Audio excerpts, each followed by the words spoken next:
our moonlit skies. I never wink back at fireflies.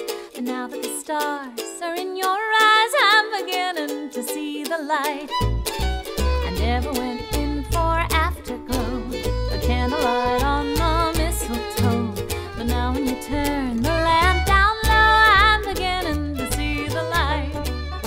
Sutton Foster is one of Broadway's brightest young stars. The actress, singer, and dancer won Tony Awards for her performances in Anything Goes and Thoroughly Modern Millie. She also originated roles in the Broadway productions of The Drowsy Chaperone, Little Women, Young Frankenstein, and Shrek the Musical. Foster makes her Center for the Performing Arts at Penn State debut in a Valentine's weekend concert with her trio. PreViews editor John Mark Raffis speaks with Foster about the show, pop, and jazz songs she'll be performing at Penn State. She discusses the differences between performing in a musical theater production and headlining a concert. She also talks about her early experiences with musical theater and her TV series, Bunheads. We're thrilled that you're going to be making your Penn State concert debut in February. What can audiences expect to hear that night? It'll be a collection of songs from shows that I've done on Broadway, but then also a bunch of new material, things that we sort of discovered, American songbooks, some jazz, some old jazz tunes, some little hidden gems.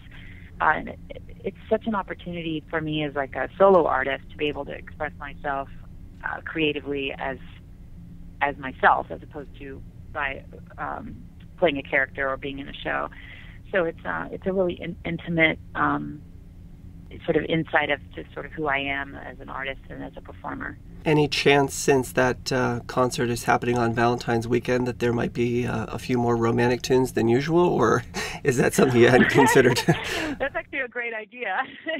Well, there's definitely, they always say, most songs have something to do with love. So it's there's definitely a handful of love songs involved in the show, the good, the bad, the ugly.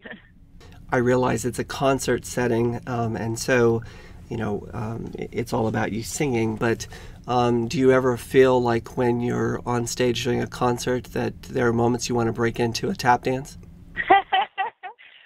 What's been interesting is that I haven't incorporated that yet into the concerts, but it's something that I'm actually thinking about doing, and is incorporating more dance into the shows and stuff. But we haven't sort of gone. It's been actually kind of nice to just stand and sing. You're so used to performing on stage as a character, which usually involves being part of an ensemble. And does it make it more challenging? Is it more stressful to be down front the entire time and performing as a soloist? It's just different. It's just a different experience. It's definitely more vulnerable, more exposed, but it's also really exciting to be able to have, that type of creative control where I can decide what I want to say, what I want to sing, sort of how I want to represent myself during that evening and to a crowd.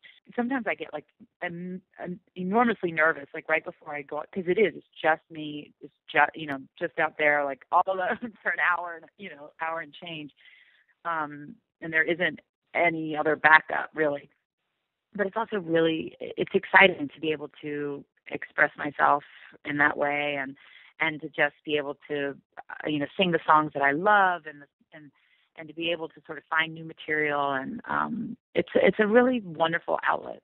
Do you have to consciously adapt the way you're performing? Like, if you're in a cabaret setting in a club in New York, in a hotel, wherever, it's obviously a much smaller venue than 2,500 seat Eisenhower Auditorium here. Right. Is that something you consciously have to sort of survey the hall and say, okay, I need to adapt what I'm doing because of the magnitude of the space?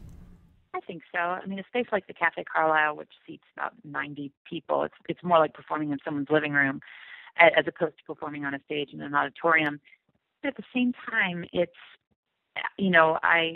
really the differences are very small, because ultimately it's just really wanting to translate the lyrics and to communicate the lyrics and the songs, and sometimes that's done in a very simple way. I know that you grew up in suburban Detroit. How old were you when you saw your first show on Broadway? Well, I was 17. It was the first time I'd ever moved to New York. not moved to New York, went to New York. I was 17 years old, and that was the first time I saw a Broadway show. But when I was living in Detroit, or outside Detroit, all the touring shows would come through town. And I think the first touring show I saw was Me and My Girl. And it was like, I just remember the show ending and me thinking, oh my gosh, I want to do that. I want to do that. And we tried to see as many of the shows that came through as we could. That was an incredible way to sort of be able to see theater. And, the productions they were Broadway productions. And then when I was 17, we took our first trip to New York City. How old were you when you saw Me and My Girl? Do you remember? I think I was 15. But you had, I'm sure, long before that you probably were studying dance and singing from a fairly young age? Yeah, I started dancing when I was 4, and then doing community theater. I think I started when I was like 10 or 11, and then just being involved in sort of anything I could get my hands on locally, in high school, the high school theater, community theater, anything that I could do that was that could just, any type of experience that I could get my hands on. Your brother Hunter, your older brother, is also a very accomplished Broadway actor. Has also been nominated for a couple of Tonys. Did the two of you grow up in a musical family? Was that the motivation, or did you two come upon this on your own? Not at all. My dad worked for General Motors. My mom was a mom, and we didn't know when we first started getting involved in theater. We had no idea we didn't know what Broadway was. We didn't know that you could make a living out of it. We just started doing it for fun. In community theater. I think my brother's first show that he did was part of our church, because they were doing it's part of like the rec center at the church. They needed another boy, so they were like, Hunter, do you want to be in it? That type of thing.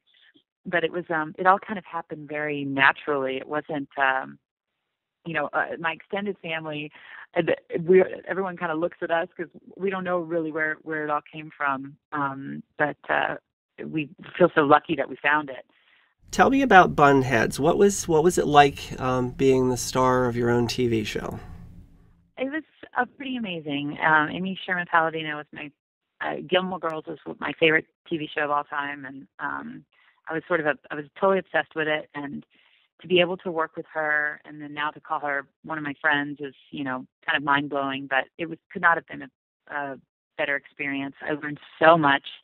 I felt like I went to, school to learn how to be on camera and to learn how to be to work in television, because I had never really had an experience like that. I'd, primarily done all theater, for 20 years of my life. That was what I've been doing. So it was awesome. And to work with Kelly Bishop and with all the girls, and just to live in that environment and in that world, and to live in Amy's world that she creates was awesome. I loved it. For the uninitiated, Kelly Bishop, of course, as you well know, was in the original production of A Chorus Line, so you probably had quite a bit to talk about in terms of Broadway experience. Yeah, she's just the best, and she's just a total pro, and I admire her and look up to her, and she's just an amazing, wonderful woman. Getting back to the stage, you did a concert version of a musical called Violet in July in New York that got great reviews. And I understand a production is being mounted for a Broadway opening this spring? Yes, we start rehearsals in February. Tell me a little bit about Violet. Well, Violet, written by Janine Tesori, Brian Crowley, but Janine and I go way back. She was the composer for Thoroughly Modern Millie, and Violet was actually her first show that she wrote before Millie. It was written and it was produced and done off-Broadway in 97, I think, Playwrights Horizons. And it's a beloved show. I mean, so many people, I don't think it ever quite had its due when it first opened. And we're so excited to be able to present its first Broadway run. Spend an evening with Sutton Foster February 15th, 2014 at Penn State's Eisenhower Auditorium. For tickets or information, visit cpa.psu.edu or phone 1-800-ARTS-TIX.